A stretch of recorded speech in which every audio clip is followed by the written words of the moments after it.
Kaip dažnai mes girdime, reikia plėsti komforto zonos ribas ir žinoma, aš tam pritariu. Nors ir kaip atrodo sunku kartais ir sudėtinga tą padaryti, bet verta. Pirmiausia, dėl asmeninio augimo, nes plėsdami savo komforto zonos ribas, mes norim to ar nenorim, turim išmokti naujų dalykų. Tai leidžia išbandyti savo jėgas kitose situacijose, kitose sritise ir tai skatina mūsų asmeninį augimą, kas be ko yra labai gerai. Antra, naujos patirtis. Išėjimas iš komforto zonos ribų atveria visiškai naujas duris naujoms patirtims, naujoms galimybėms. Bandydami kažką naujo, mes labai dažnai sužinom kažką naujo netgi apie save patį, apie kitus ir apie mus supantį pasaulį. Na ir trečias, sėkmė ir pasitikėjimas savimi.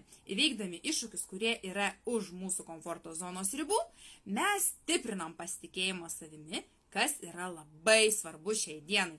Sėkmės patirtis net ir mažose dalykuose, mažose situacijose skatina augimą ir stiprina mūsų vidinius resursus.